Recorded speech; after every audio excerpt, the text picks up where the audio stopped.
अस्सलाम वालेकुम जी, आसिफ महमूद हाजिर खिदमत नाज़रीन। दो बुनियादी सवालात हैं जिसके ऊपर आज हम बात करेंगे। एक ये कि ईरान और अमेरिका के दरमियान जो तनाज़ा बढ़ रहा है, क्या अब ये आगे से आगे फैलेगा या इसके रोकने की कोई गुंजाइश मौजूद है? क्या जो मफाहमती याददाश्त हुई थी पाकिस्तान की कोशिशों से, वो इस वक्त किसी भी दर्जे में इंटेक्ट है या उसको बहाल किया जा सकता है, रिवाइव किया जा सकता है, या अब सारा ये जो कुआं है ये नाखनों से फिर नए सिरे से खोदना होगा?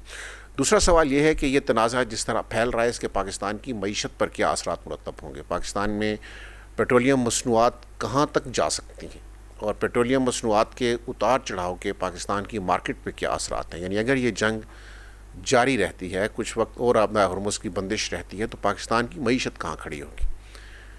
ये दो बुनियादी सवालात हैं जिसके ऊपर आज हम बात करेंगे। एयर मार्शल आमिर मसूद साहब हमारे साथ होंगे, मिर्ज़ा इख्तियार बेग साहब MNA हैं, पाकिस्तान पीपल्स पार्टी के इकानमिस्ट हैं, हुमायूं खान साहब हैं, chairman all Pakistan petrol pump owners association, और काशिफ अनवर साहब हैं, सदर हैं चैम्बर ऑफ कॉमर्स लाहौर के। मैं सब मेहमानों का शुक्रगुजार हूँ। मिर्ज़ा इख्तियार बेग साहब, मैं आपसे आगाज़ करता हूँ। सर अस्सलाम वालेकुम। वालेकुम सलाम जी। मिर्ज़ा साहब, ये जंग अगर जारी रहती है जैसे आसार हैं तो पाकिस्तानी मईशत कहाँ खड़ी होगी? ये झटका जो फ्रीक लड़ रहे हैं वो तो शायद बर्दाश्त कर ले, हम कहाँ तक बर्दाश्त कर पाएंगे? नहीं जी, हमारी इकोनॉमी पे बड़े नेगेटिव इम्पैक्ट जो हैं वो आई कैन फोरसी। अभी तक तो थोड़ा बहुत इम्पैक्ट आया है, इतना सीरियस इम्पैक्ट नहीं आया है। मिसाल के तौर पर सबसे पहली चीज जो हमें हिट करेगी वो हायर ऑयल प्राइसेस हैं। तेल की कीमतें बढ़ रही हैं जिनकी वजह से पेट्रोल और डीजल की कीमत भी बढ़ाएंगे, और फिर हुकूमत उसके साथ चुपके से कपड़ा उड़ा के PDL को बढ़ा देती है, कार्बन लीवे भी बढ़ेगा। तो उससे फिर आपको याद है कि हमारा 400 रुपए तक पहुंच गया था, अब दोबारा हम नीचे लाए थे, लेकिन फिर वो दोबारा ऊपर जाना चला जाएगा। जब पेट्रोल जाएगा और डीजल की कीमतें बढ़ेंगी, फ्रेट बढ़ेगा, किराए बढ़ेंगे और ट्रांसपोर्टेशन कॉस्ट बढ़ेगी, और पावर कॉस्ट जिसे है बिजली की वो बड़ी होगी। सुना आज भी नेपरा को अप्रूवल मिली है बिजली की कीमतें बढ़ाने के लिए। साथ साथ जो चीज ज्यादा हिट करेगी वो हमारा ट्रेड डेफिसिट बढ़ जाएगा। हमारी इंपोर्ट की वैल्यू, ऑयल प्रोडक्ट की इंपोर्ट बढ़ जाएगी क्योंकि उसकी कीमतें बढ़ी हैं, और जिसकी वजह से हमारा ट्रेड डेफिसिट बढ़ेगा। तकरीबन $40 अरब का एक trade deficit I can foresee. जब वो आपका इंपोर्ट बिल बढ़ेगा तो आपके रिजर्व्स भी उससे कम हो जाएंगे। आपके जो रिजर्व्स कम होंगे, फॉरेन रिजर्व, तो रुपी के ऊपर दबाव आएगा और रुपी जो है वीकर होगा। और सप्लाई चेन मुतासिर होने से जो आपकी हमरोज है, वहां से जो डिस्ट्रप्शन है वो सप्लाई चेन को मुतासर करेगा। और ऑयल प्रोडक्ट की सप्लाई चेन, अभी हम कह रहे हैं कि हमारे पास 15 दिन की सिर्फ इन्वेंट्री रह गई है, लेकिन हुकूमत ने उसको क्लैरिफाई करा है कि हमने ऑर्डर किया हुआ है, आने वाला है। और ये सब चीजें अनसर्टेनिटी पैदा करती हैं, उससे सट्टेबाज लोग जो हैं वो कीमतें बढ़ाते हैं। फिर रिस्क ऑफ रिमिटेंसेस कम होने की मुझे फिक्र है, वो इस वजह से कि गल्फ कंट्रीज में अब डेवलपमेंट प्रोजेक्ट रुक गए हैं, कंस्ट्रक्शन रुक गया है, जिसके लिए हमारा लेबर क्लास तबका जाता था वो डिमांड कम हो गई है। बल्कि जो उनके प्रोजेक्ट्स में ऑलरेडी काम कर रहे हैं हमारे मजदूर पाकिस्तानी, उनको वो वापस भेजने का एक अमल नजर आ रहा है, क्योंकि वो प्रोजेक्ट और उसमें आने वाले पैसे इनफ्लो जो है वो रुक गए। और सबसे बड़ी चीज जो है लोअर इन्वेस्टर कॉन्फिडेंस है। पाकिस्तान की FDI $2 बिलियन के आसपास चलती है, लेकिन इस सूरत हाल में कोई इन्वेस्टर्स हमारे रीजन में सरमायाकारी करने का फिलहाल नहीं सोचेगा, बिकॉज उसको हाई रिस्क रीजन या हाई रिस्क इलाका कहेगा। तो ये नेगेटिव इम्पैक्ट है सब आपके।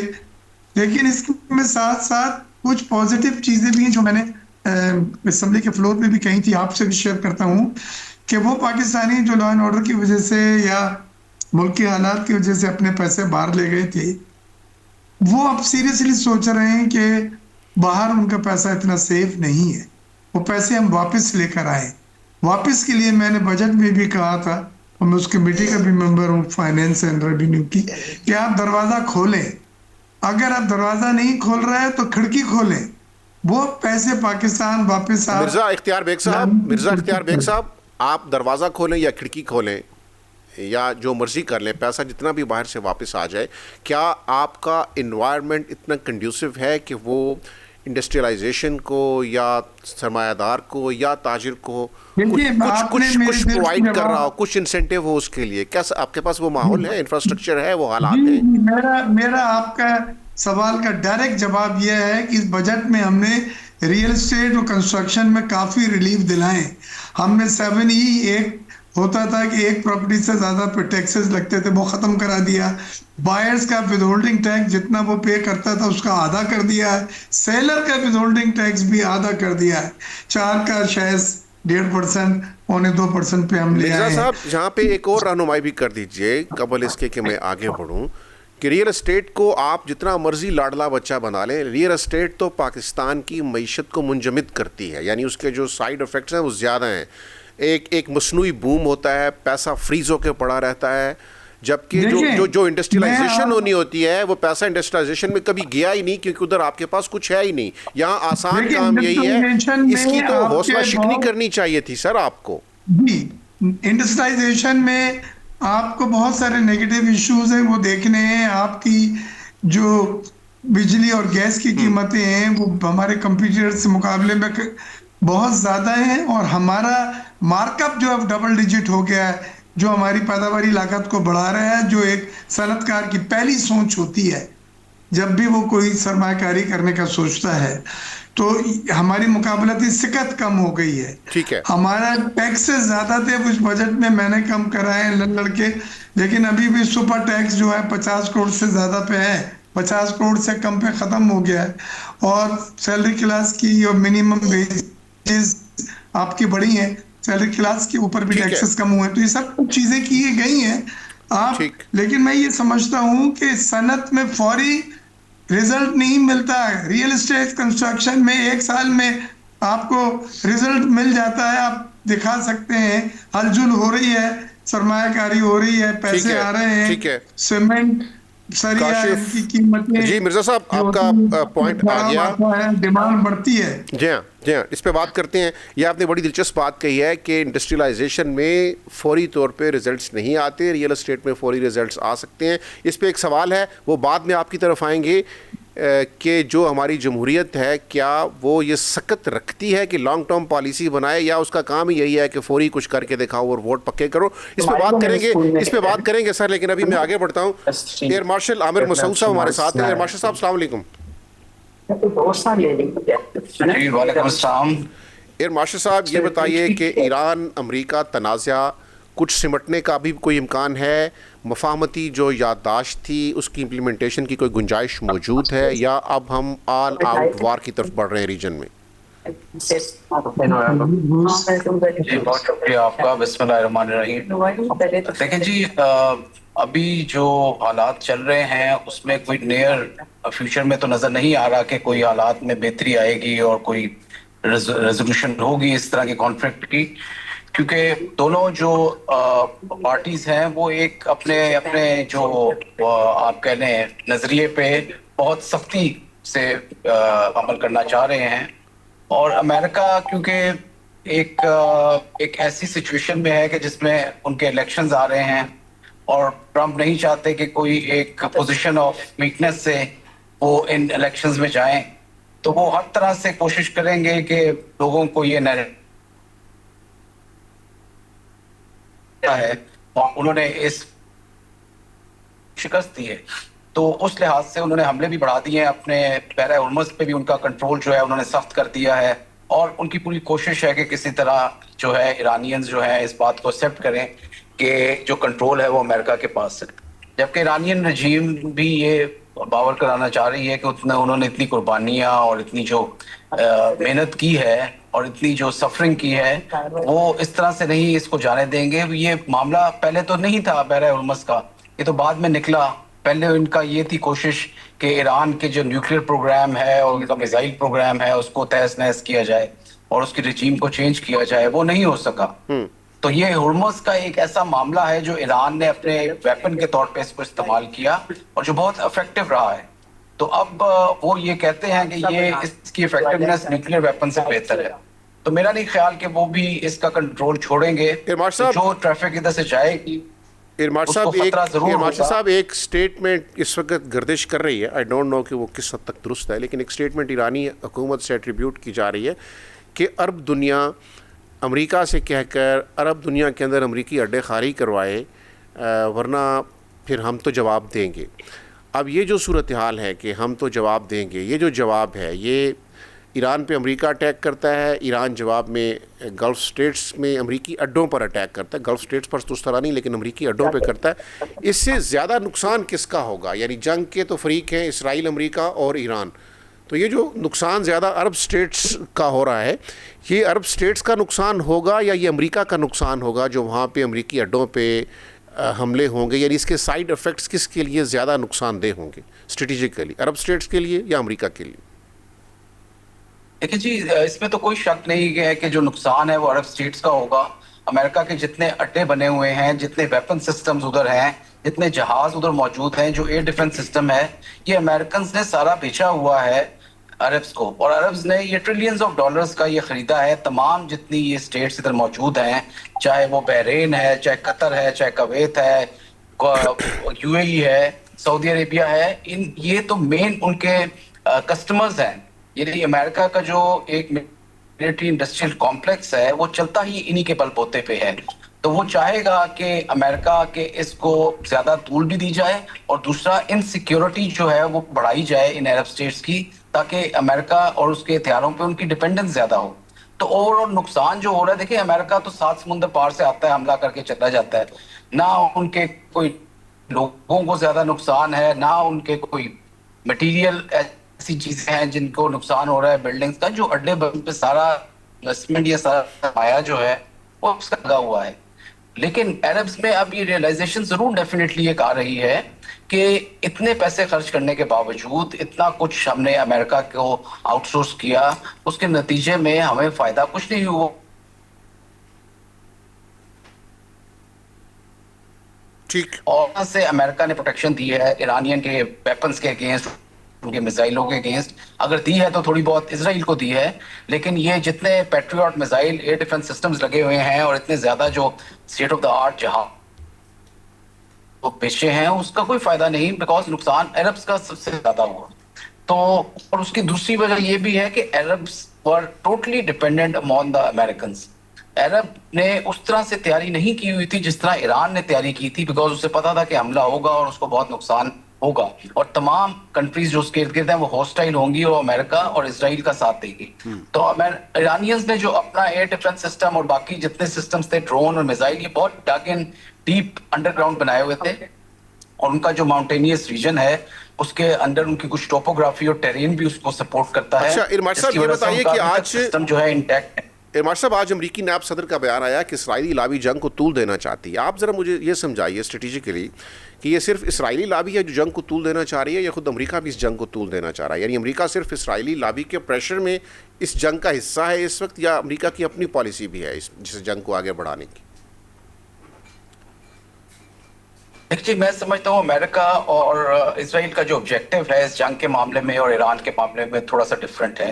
वो सारी बातें चाहते हैं कि न्यूक्लियर उसका तबाह हो, रिजीम चेंज हो, लेकिन अमेरिका ये नहीं चाहता कि ईरान को बिल्कुल तहस नहस किया जाए। उसकी क्या वजह है? वो रखना चाहता है ताकि उसके वेपन्स जो है उसका और अरब स्टेट्स उससे वेपन्स लेती रही, जबकि इसराइल चाहता है कि ये आखिरी दीवार है ईरान की जिस खत्म होना चाहिए या रिजीम को चेंज होना चाहिए। ठीक है। तो ये ऑब्जेक्टिव्स थोड़े से डिफरेंट है, जिसकी वजह से रिजल्ट भी जो है उसी तरह से डिफरेंट नजर आता है। इसराइल ने प्रिवेल जरूर किया है अभी तक। अमेरिका के बस में होता तो वो हफ्ते 2 हफ्ते में ही जंग खत्म कर देते, और ट्रंप भी उस पर एक नोशन ऑफ विक्ट्री शो करके इसको मतलब वाइंड अप कर लेते। लेकिन इसराइल का इन्फ्लुएंस है, ये जो दोबारा से भी शुरू हुई है जंग और जो इतना वो नुकसान करना चाह रहे हैं, हालांकि बड़ी अनपॉपुलर है अमेरिका के अंदर भी और बड़ी सारी आवाजें उठ रही हैं ट्रंप के खिलाफ, लेकिन फिर भी ज़ायनिस्ट का इतना ज्यादा इन्फ्लुएंस है कि उनको दोबारा से करना पड़ा। जब प्रेसिडेंट अमेरिका जो है उनको कहा गया था कि इराक पे हमला करे इसराइल की तरफ से, मगर उन्होंने नहीं किया, पता था कि ये एक ऐसी जंग है जो जीती नहीं जा सकती, इसमें पता है। और कॉस्ट ऑफ वॉर अमेरिका की बहुत ज्यादा रही है, स्पेशली उनके हथियारों के लिहाज से, और इवन जानी नुकसान भी उनको हुआ है। तो मैं समझता हूं कि इसराइल का इन्फ्लुएंस अभी भी बरकरार है और इसी वजह से अभी तक ये जंग जारी है और इसराइल का ऑब्जेक्टिव यही है कि ईरान को मुकम्मल तौर पे ख़त्म किया जाए, या उसकी बैल्कनाइजेशन हो या उसकी रजीम चेंज हो, और एल्स ईरान मतलब शुड बी कम्प्लीटली ठीक न्यूट्रलाइज्ड। है, आगे बढ़ते हैं जी। काशिफ अनवर साहब, सदर हैं आप लाहौर चैम्बर ऑफ कॉमर्स के। काशिफ अनवर साहब, आप मुझे ये बताइए कि जंग के एक तो दिफाई पहलू हैं, स्ट्रेटिजिक पहलू हैं, डिप्लोमेसी उसमें इन्वॉल्व, लेकिन एक हमारा जीना मरना भी है कि हम पे क्या बीतेगी अगर ये जंग, काशिफ अनवर साहब, जारी रहती है, हफ्ता जारी रहती है, महीना जारी रहती है, उससे भी आगे बढ़ती है, अपना हॉर्मुज़ बंद रहता है। पाकिस्तान की मईशत कहाँ खड़ी होगी, पाकिस्तान का ट्रेड कहाँ खड़ा होगा, कारोबार कहाँ खड़ा होगा, आप और मैं किस साल में होंगे, हमारे साथ आगे क्या हो सकता है अगर ये जंग जारी रहती है। मैं वो एक अपना खालिसतन मकामी मंजरनामा आपसे समझना चाह रहा हूँ। ये कि इस जंग की वजह से हम बिल्कुल डायरेक्टली अफेक्ट होते हैं।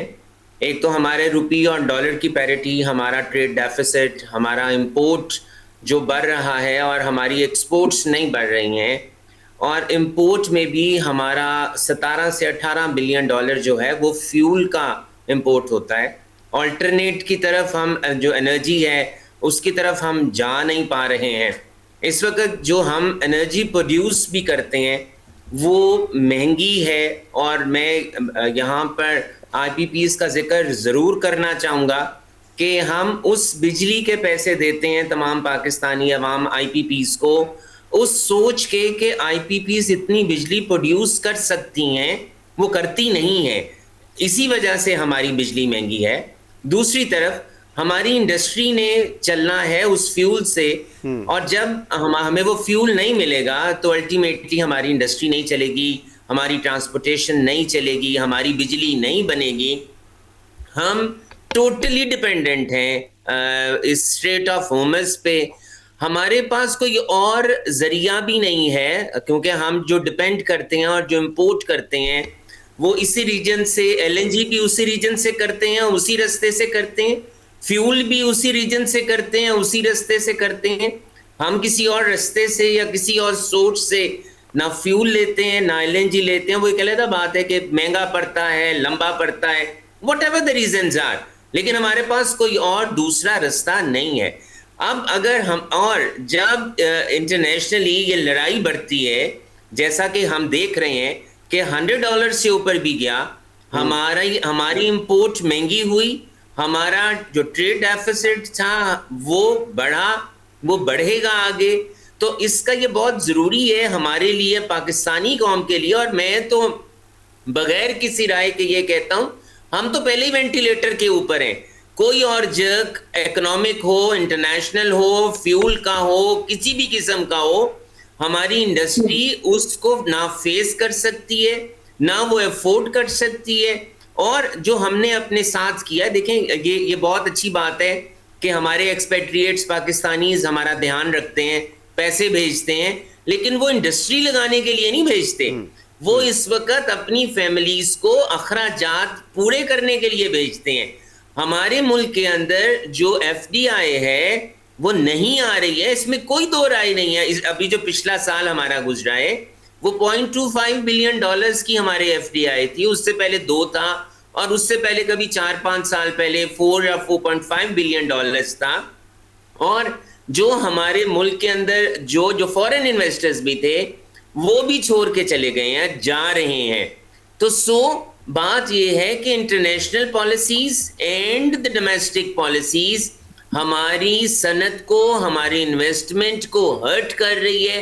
और सोने पे सुहागा चले, हमने तो अपने लिए कुछ किया ही नहीं किया, अल्लाह ताला भी हमसे नाराज है कि क्लाइमेट चेंज की वजह से हम सबसे ज्यादा इफेक्टी हैं।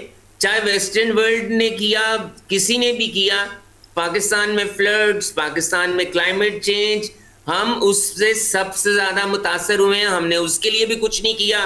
एग्रीकल्चर की बात करते हैं, फ्लड्स की उसकी बात करते हैं, वाटर की बात करते हैं। मैं तो ये कह रहा हूं कि हम इस वक्त इस पोजीशन में हैं कि अगर हमने स्टेक होल्डर्स के साथ बैठ के, गवर्नमेंट ने देखें अभी चौथा बजट पेश किया है, 1 साल और रह गया है, अगला बजट उन्हें जो गवर्नमेंट ने जो पेश करना होगा वो बिल्कुल ऐसा होगा कि इलेक्शन ईयर होगा, तो वो कोई मुश्किल बजट नहीं दे सकेंगे। हमें स्टेक होल्डर्स के साथ बैठकर पॉलिसीज को बनाना होगा, और जब तक हमारी policies medium short long term नहीं होंगी हम सरवाइव नहीं कर पाएंगे। ठीक है, ठीक है काशिफ साहब, मैं वापस आऊँगा आपकी तरफ। हुमायूं खान साहब की तरफ बढ़ते हैं जी। हुमायूं खान साहब चेयरमैन है all Pakistan petrol pump owners association के। हुमायूं खान साहब अस्सलाम वालेकुम। हुमायूं खान साहब ये बताइए, दो तीन चीज़ें हैं जो मुझे आपसे समझनी है। एक तो मुझे ये बताइए कि ये जंग अगर जारी रहती है और आबनाए हुर्मुज़ की बंदिश इसी तरह रहती है तो हमारे पास पेट्रोल की क्या सूरत हाल है, पेट्रोलियम मसनूआत की, ये कब तक मामलात चल पाएंगे अगर खुदा न खास्ता सप्लाई मुतासर होती है? आज एक लेटर OCAC ने लिखा गवर्नमेंट को, उसमें 15 दिन का इन्होंने कहा कि हमारे पास ज़ख़ीरा है, लेकिन हमारी मालूमात के मुताबिक ये 9-10 दिन का है। और 9-10 दिन में अभी इस वक्त जो सूरत हाल है पाकिस्तान में, मेरी समझ के मुताबिक शायद 45% जो पेट्रोल पंप है जो लोकल एरियाज़ में हैं वो बंद हो चुके हैं। सप्लाई का जो चेन है वो बहुत कम है, और कुछ कंपनियां ऐसी हैं कि जिनके पास प्रोडक्ट नहीं है, कुछ के पास प्रोडक्ट मौजूद हैं, और कुछ के पास जो प्रोडक्ट मौजूद हैं उनके ऊपर FIA के चापे या FIR या कस्टम के मामलात हैं। तो इस वक्त जो हमारे मतलब इंडस्ट्री के अंदर है, पेट्रोल और डीजल दोनों नायाब हो चुका है, और ये हो सकता है कि कुछ अगले शायद या कल के लिए, कल शायद रेट भी बढ़ने वाला है, बहुत ज़्यादा जंप करने वाला है। तो कुछ OMCs ने मतलब अपने प्रोडक्ट को रोका है ताकि उनके पास प्रोडक्ट रहे। और दूसरी बात ये कि और ये 9-10 दिन का अगर वाकई इस तरह जो है ना स्टॉक है तो ये फिर बहुत ख़तरनाक सूरत हाल है, और अगर हुर्मुज़ भी इस तरह बंद रहे तो मेरे ख्याल में फिर तो हमारे पास ऑप्शन ही नहीं है, तो हालात तो बिल्कुल ठीक नहीं है। हुमायूं खान साहब, ये जो आपने कहा कि दूर दराज इलाकों के 45% पेट्रोल पंप्स आपकी इत्तला के मुताबिक बंद हो चुके हैं, ये पेट्रोल की किल्लत की वजह से बंद हो चुके हैं या जो आज रात को पेट्रोल की कीमत आपने कहा कि बहुत बड़ा जंप आने वाला है, तो ये ज़ख़ीरा अंदोज़ी के ज़ुमरे में आता है कि पेट्रोल रोक लो, लोगों को मत दो, रात को कीमतें बढ़ जाएँ तो उससे नाजायज़ मुनाफा कशीद करो? पर ये जो रेट बढ़ना है ये कल जुमे को बढ़ना है, आज नहीं बढ़ना। लेकिन ये OMCs करता है, यानी OMC अगर एक पेट्रोल पंप के पास OMC सप्लाई नहीं देता तो लाजमी बात है वो उस पंप ने ड्राई हो जाना है। और कौन चाहता है कि मेरा कारोबार बंद हो, ये बिल्कुल नामुमकिन सी बात है। ठीक है, 100 में से 4-5% ऐसे लोग होंगे जो शायद इस तरह करते होंगे, वरना कोई पेट्रोल पंप अपना जो है ना सेल बंद नहीं करता। ठीक है, बिल्कुल ठीक है। हमारे साहब एक चीज़ आपसे ये समझनी है, ये अमूमी एक सवाल है कि जब पेट्रोल की कुछ मामला होता है, दुनिया में पेट्रोल महंगा होता है तो पाकिस्तान में फ़ौरन पेट्रोल महंगा हो जाता है, लेकिन जब दुनिया में पेट्रोल सस्ता होता है तो पाकिस्तान में पेट्रोल को सस्ता होते होते बहुत वक्त लगता है। जब दुनिया में महंगा होता है तो हमारे पास तो ऑलरेडी पुरानी कीमतों पर आ चुका होता है, लेकिन हम फौरी महंगा कर देते हैं, हालांकि हमने सस्ता ख़रीदा होता है। लेकिन जब दुनिया में सस्ता होता है तो फिर हम सस्ता नहीं करते, हम कहते हैं हमारे पास तो पुराना पड़ा हो। ये फ़र्क जो है ये इतना क्यों है कि सस्ता हो तो फौरी सस्ता नहीं होता, लेकिन दुनिया में महंगा हो तो हमारे यहाँ फौरी महंगा ज़रूर हो जाता है? सर, ये जो आपके मुल्क में पॉलिसी बनती हैं या कानून बनता है उस पे इम्प्लीमेंट तो होता नहीं है। कानून तो बन जाता है, किताबों में रह जाता है। जैसे उन्होंने ओगरा एक रेगुलेटरी जो है ना ये इदारा बनाया हुआ है, तो जो जब ये इनको फैसला करता है कि इंटरनेशनल मार्केट का ये रेट है तो फिर ये जाता है PM के पास, फिर फैसला PM ने करना होता है। यानी आप ये समझ लें कि यहाँ पे कोई कानून नाम की चीज़ ही नहीं है। फिर वो सियासी तौर पे चीज़ों को देखता है कि इस वक्त मुल्क की सूरत हाल क्या है, पब्लिक का जो है ना इस वक्त एक्शन क्या है और इसका रिएक्शन क्या होगा। तो इस सूरत में मेरी समझ के मुताबिक तो यहाँ पे सिर्फ चीज़ें किताबों में हैं। अगर वो इस तरह कर ले जो आप कहते हैं तो जैसे इंटरनेशनल मार्केट में रेट कम होता है तो फौरन उसकी कैलकुलेशन करके उसको कम होना चाहिए। एक बात। दूसरी बात ये कि सर इस वक्त आपके मुल्क के अंदर, क्योंकि आपके पास मेरी समझ के मुताबिक इतने एसेट्स नहीं है, और जो OMC हैं, ऑयल मार्केटिंग कंपनियां हैं, फिर वो उनको कहते हैं कि नहीं आपने इस तरह नहीं करना, हमें बड़ा नुकसान होगा। और जब जंप करता है तो ये पहले उनको पता भी होता है, वो अपने प्रोडक्ट को भी रोक लेता है और सारी चीजें करते हैं। और ये सारी प्रोडक्ट को रोकना जो है ना OMC इसका काम है, क्योंकि इंपोर्ट का भी इनके पास लाइसेंस है और कंट्रोल भी इनके पास होता है। तो ये हमारे जो पेट्रोल पंप के ऊपर इल्जाम लगता है, क्योंकि हम आखिरी स्टेज पे होते हैं, कस्टमर हमारे पास आता है, ठीक है, तो बदनाम हम होते हैं। ठीक है। अच्छा ये बताइए हुमायूं खान साहब, ये बताइए कि पाकिस्तान के पास, यानी आप लोगों के पास, मैं आपकी कैपेसिटी पूछ रहा हूँ, पेट्रोल पंप ओनर्स एसोसिएशन के पास पेट्रोल ज़ख़ीरा करने की कितनी सलाहियत है? एक तो है ना कि हुकूमत के पास कितनी है, एक है कि आपके पास निजी तौर पे कितनी सलाहियत है कि कितने दिन का ज़ख़ीरा किया जा सकता है। दुनिया में अगर अनसर्टेनिटी हो, कुछ पता ना हो कि जंग होगी, अमन होगा, कल को क्या होगा, तो हम कितने दिन का ज़ख़ीरा कर सकते हैं? सर, अगर पेट्रोल पंप का हिसाब आपको लगा दो तो मुख्तलिफ पेट्रोल पंप के मुख्तलिफ कैपेसिटी के हिसाब से उनके पास लाइसेंस होता है। अगर शहर के अंदर है, उनकी सेल ज़्यादा है तो 1 लाख 1.5 लाख लीटर तक होता है। अगर वो छोटे एरिया में है तो मैक्सिमम 50,000 से ज़्यादा नहीं होता। तो अगर आप इस तरह समझ लें कि इस वक्त 12 से 14,000 पेट्रोल पंप है, अगर आप इनको फिर मल्टीप्लाई कर देंगे तो उसमें ये पता चल जाएगा। लेकिन इस वक्त जो सूरत हाल है कि स्टॉक वाली बात तो है ही नहीं, प्रोडक्ट इतना महंगा हो गया कि हमारे पेट्रोल पंप मालिकान के पास इस वक्त उस प्रोडक्ट को परचेज करने की के पास पैसे ही नहीं है। उनका जो रनिंग कैपिटल है ना वो श्रिंक हो चुका है, क्योंकि जब रेट बढ़ता है तो हमारा जो रनिंग कैपिटल होता है उससे स्टॉक तो कम हो जाता है। पैसे बेशक उतने रहते हैं लेकिन वो स्टॉक हमारा कम हो जाता है। तो इस वक्त मेरे ख्याल में कोई 1-2-4% ऐसे लोग होंगे जिनके साथ पैसे होंगे, तो बाकी पेट्रोल पंप मालिकान के पास इस वक्त स्टॉक की कोई कैपेसिटी नहीं है। पेट्रोल की कीमत अगर जंग जारी रहती है तो अगले 15-20 दिनों में कहाँ तक जा सकती है आपके ख्याल में?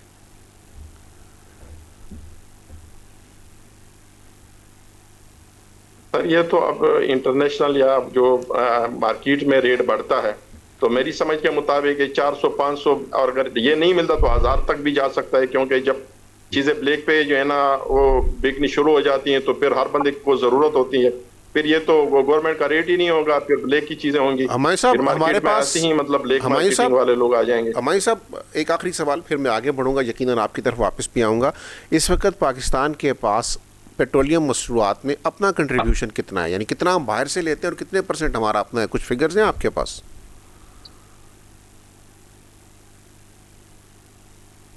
सर, ये एग्जैक्ट तो नहीं है, लेकिन मेरी समझ के मुताबिक जो यहाँ पे अभी इस वक्त हमारा जो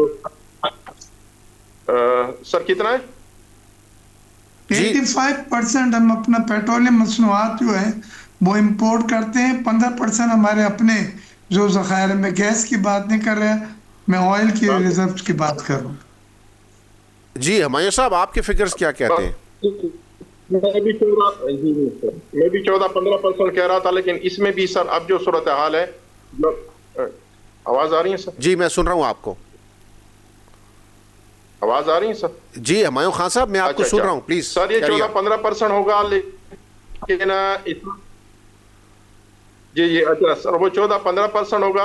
और जो दूसरी इस वक्त सूरत हाल है, जो हमारा डीजल और पेट्रोल, अगर इनको देख ले, बाकी प्रोडक्ट को आप छोड़ दें वो पूरी हो जाती हैं, क्योंकि इन्होंने ईरान से जो स्मगलिंग मतलब आ रही है, आप सोच नहीं सकते कि हमारी इंडस्ट्री को तबाह करने वाले में, क्योंकि जो बॉर्डर पे मतलब वहाँ से प्रोडक्ट आता है, या जो रोड पे चलने वाली गाड़ियाँ जो उनके साइड पे उन्होंने बड़े बड़े टैंक लगा दिए हैं, वो हब चौकी और उन एरिया से जो बलूचिस्तान के आसपास उनके बड़े बड़े गोदाम हैं, और वो काम कर रहे हैं। पैसा इस वक्त मुल्क के अंदर स्मगलर कमा रहे हैं। जो लीगल कारोबार कर रहा है वो बिल्कुल ज़ेर अताब है, वो मुश्किल में है और टैक्सेस के नीचे है।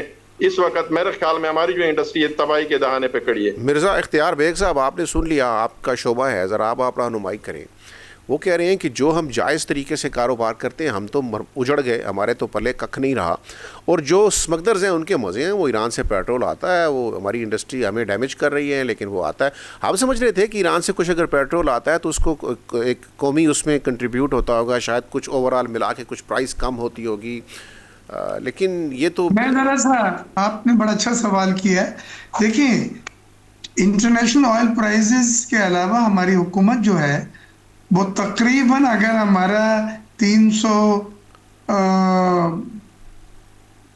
फी लीटर है कीमत, तो उसमें 105 रुपए जो है टैक्स बर्डन है। उसमें आपका पेट्रोलियम डेवलपमेंट लीवे है, कस्टम ड्यूटी है, सेल टैक्स है, और कार्बन लीवे है जो 2.5 रुपए होता था तो 5 रुपए हो गया फी लीटर। ये सब मिला के 105 रुपए आपके 1 लीटर में, अगर आप 300 350 पे कर रहे हैं अब बढ़ेगा तो और बढ़ जाएगा वो। इसमें 105 रुपए जो है वो पेट्रोलियम डेवलपमेंट लीव है, कार्बन लीव है, custom duty and sale tax ये है। तो आपकी हुकूमत ने पेट्रोलियम मसनूआत को सोर्स ऑफ रेवेन्यू कलेक्शन बनाया हुआ है। उसमें अगर स्मगल की ये चीजें आती हैं तो ये सीधा सीधा बच जाता है। अगर 300 रुपये फी लीटर है तो उसमें से 100 रुपये 105 रुपये बच जाते हैं, इसलिए स्मगलिंग को फरोग मिल रहा है। और ये आपका हुकूमत अब ट्राई कर रही है अपनी कॉस्ट कम करे। सऊदी अरब से इन्होंने 5 से 6 बिलियन का डेफर्ड ऑयल मांगा है। तेल की एक सहूलत है उधार लेने की, क्योंकि ये खुद अफोर्ड नहीं कर पा रहा है कि इतनी ऑयल की कीमतें बढ़ गई। जो क्वांटम है 19-18 अरब रुपए की टोटल इंपोर्ट में ऑयल की इंपोर्ट हो गई है। तो ऑयल की कीमत इस वक्त ड्राइव कर रही है आपकी टोटल इकोनॉमी को, और जैसे जैसे ये बढ़ेगी वैसे वैसे उसका इम्पैक्ट आएगा, फ्रेट बढ़ेगा, लोअर जीडीपी हो गया। मेरा सवाल हो रहा है मिर्ज़ा इख्तियार बेग साहब, मेरा एक और सवाल है।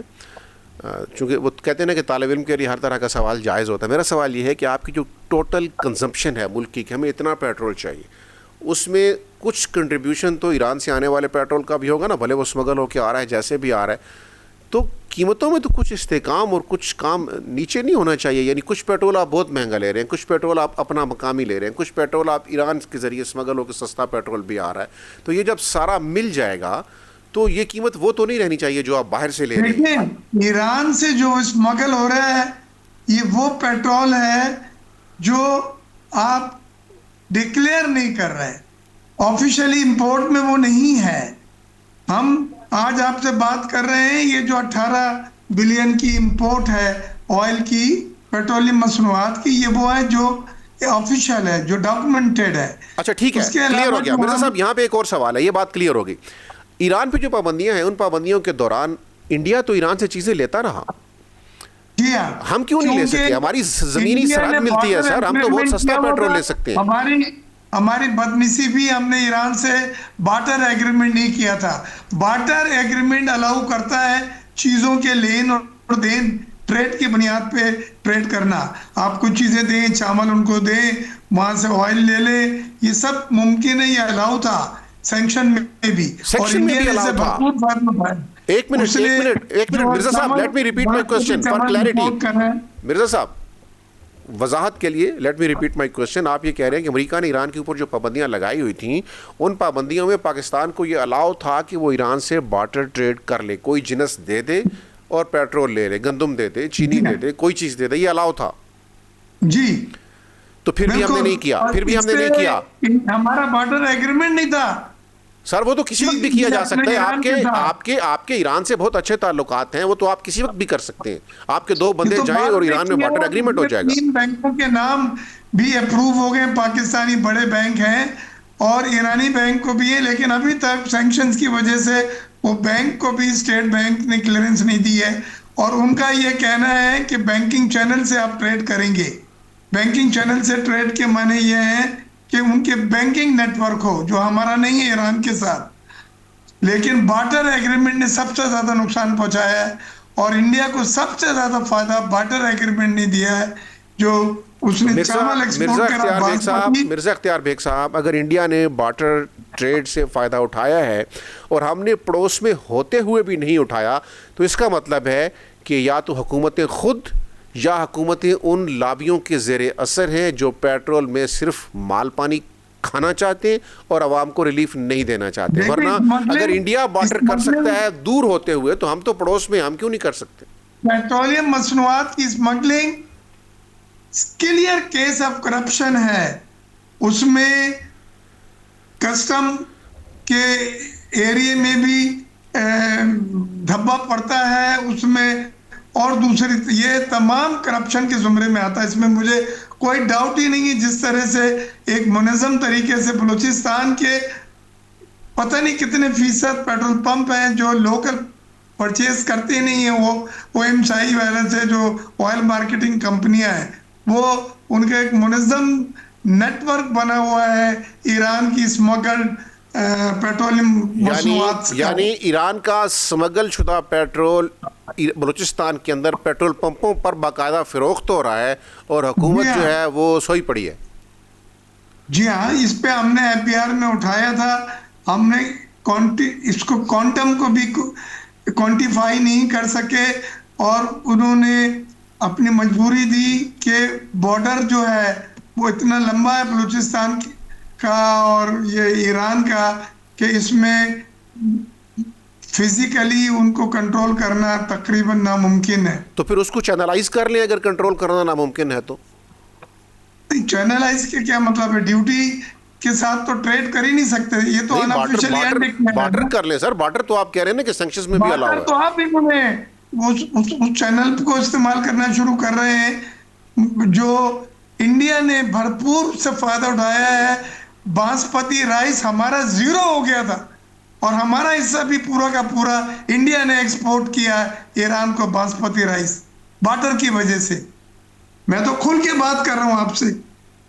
ठीक, काशिफ अनवर साहब, आप प्रेसिडेंट हैं चैम्बर ऑफ कॉमर्स लाहौर के। ये बताइए कि ये जैसे मिर्ज़ा इख्तियार बेग साहब कह रहे हैं कि बार्टर ट्रेड तो ईरान के साथ अलाउ था, सैंक्शंस के दौरान भी अलाउ था, तो ये जो हमारी आप जैसे कारोबारी हजरात हैं, ये ईरान के साथ बार्टर ट्रेड आपकी तरजीह नहीं है या उसमें मसाइल हैं या वो मुमकिन नहीं है? बार्डर के साथ हमारा इतना तवील बार्डर है ईरान के साथ, बहुत सारे एवेन्यूज़ हैं, बहुत सारे रास्ते हैं, बहुत कुछ हम बेच सकते हैं, बहुत कुछ हम ले सकते हैं। तो ये क्या इसमें कुछ रुकावटें हैं या इसकी तरफ ख्याल ही किसी का नहीं गया? क्या वजह हो सकती है सर?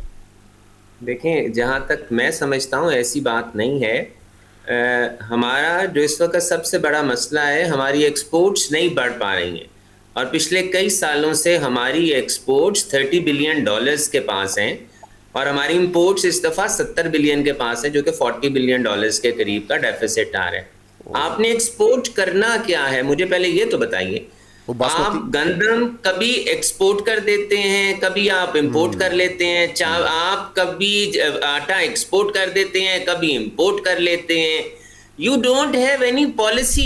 आप देखें, इस वक्त जो एक्सपोर्टर्स हैं, पहले वो फिक्स्ड वो रजीम के थे, जो उनका फाइनल टैक्स रजीम थी।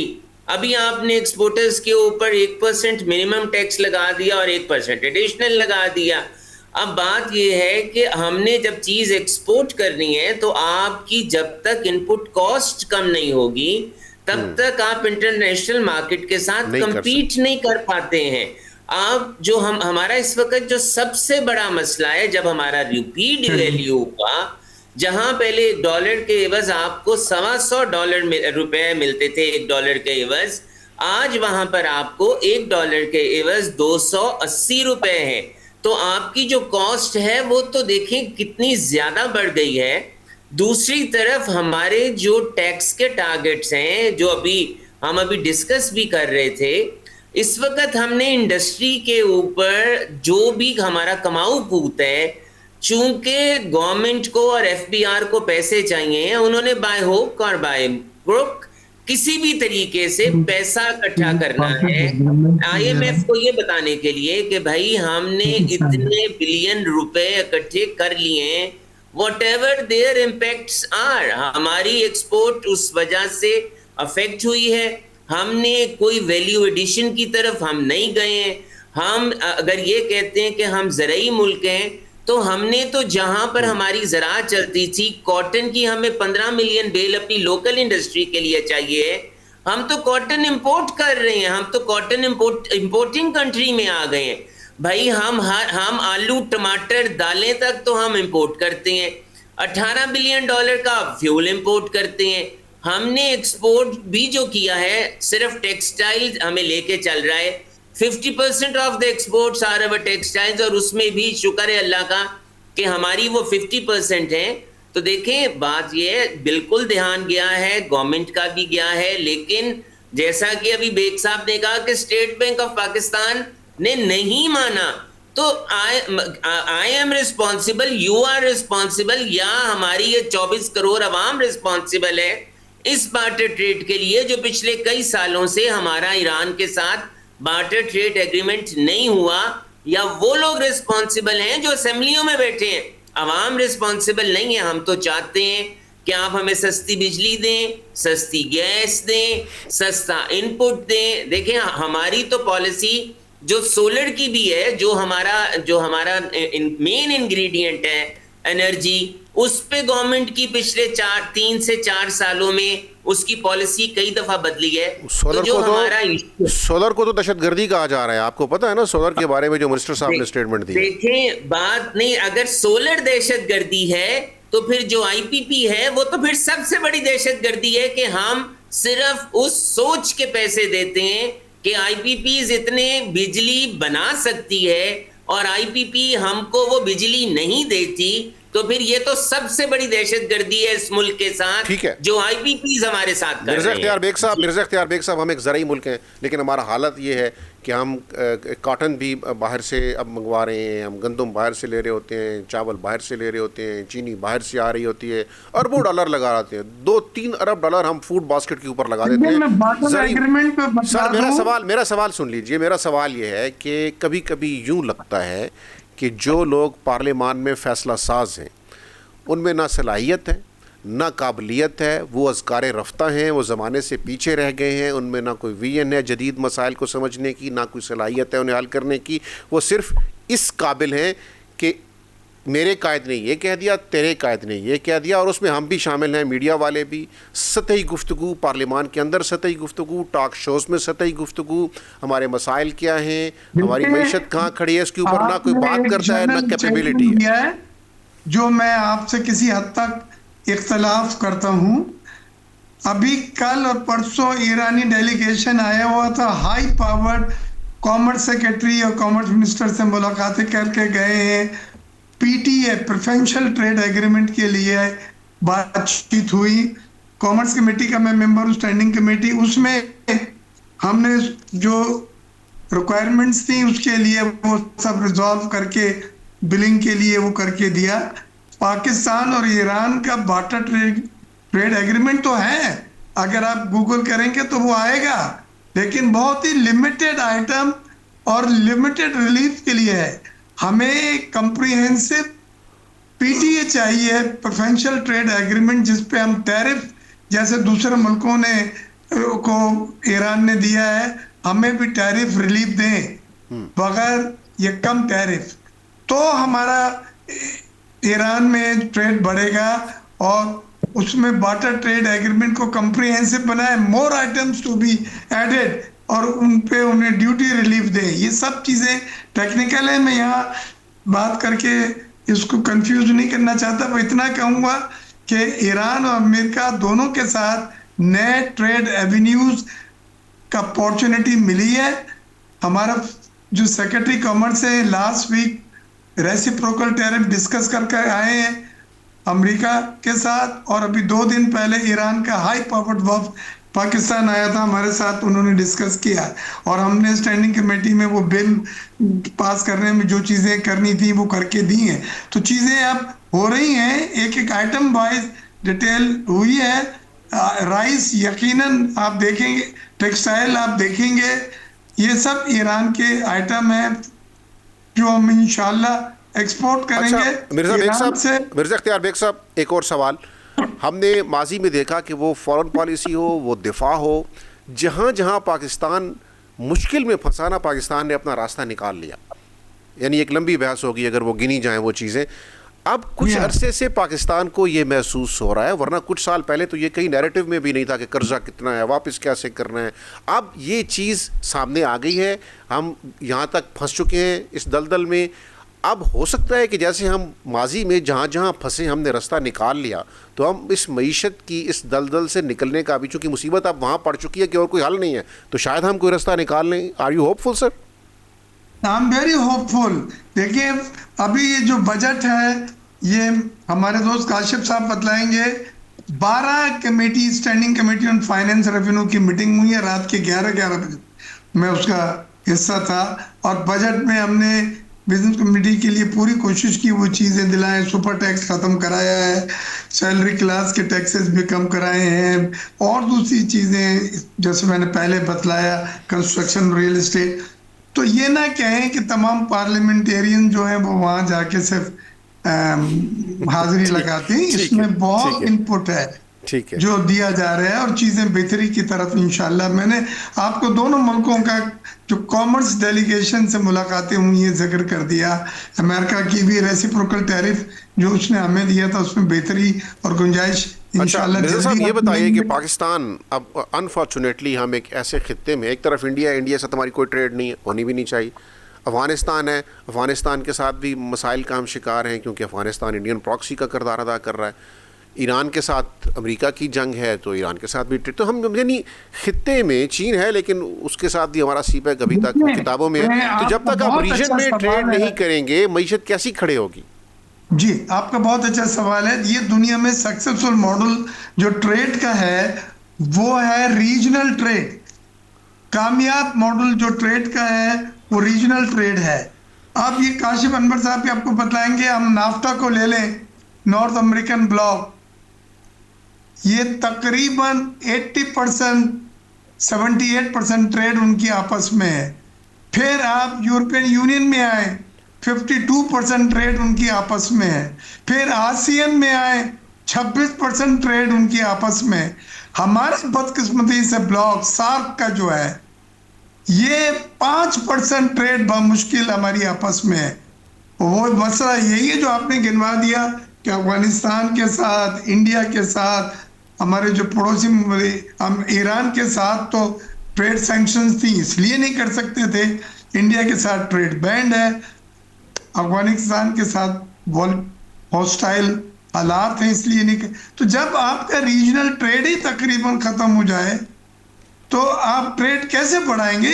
सक्सेसफुल मॉडल तो रीजनल ट्रेड है। बिल्कुल ठीक हो गया काशिफ अनवर जैसे साहब। दुनिया के मैंने आपको 5 ब्लॉक का बता जी दिया। बिल्कुल, आपने अहम नुकता कहीं- उठाया है। मैं इस पे काशिफ अनवर साहब की राय लेना चाहूँगा। काशिफ अनवर साहब, मिर्ज़ा इख्तियार बेग साहब ने जो कहा है कि जब तक आप रीजनल ट्रेड को खड़ा नहीं करेंगे आप अपनी मईशत को कैसे खड़ा करेंगे, इस पे आप क्या कहते हैं? कितना पोटेंशियल है? यानी रीजन में तो कहीं ट्रेड है ही नहीं चाइना के अलावा, और वो भी मतलब हम रिसीविंग एंड पे ही खड़े हैं उसमें भी। जी, पहली बात तो मिर्ज़ा साहब का ये पॉइंट बिल्कुल ठीक है, हमें रीजनल ट्रेड की तरफ जाना चाहिए है। और जो ब्लॉक्स आपस में रीजन में करते हैं आपस में ट्रेड, वही सबसे सक्सेसफुल होता है। आपकी कॉस्ट कम होती है, अल्टीमेटली हर चीज़, आपका टाइम कम लगता है। अगर आप चाइना से भी चीज़ मंगवाते हैं तो अल्टीमेटली 1 महीना लगेगा। अगर आपको किसी हमसाए मुल्क के साथ चाहिए है तो आपकी वो कम टाइम के अंदर आ जाएगा।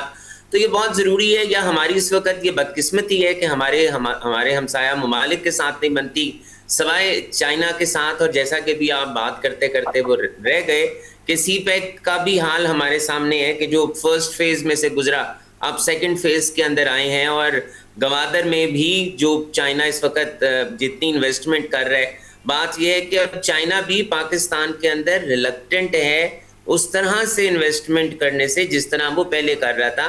तो हमारे अपने पास तो पैसा है नहीं, हमने इस वक्त $150 बिलियन देना है।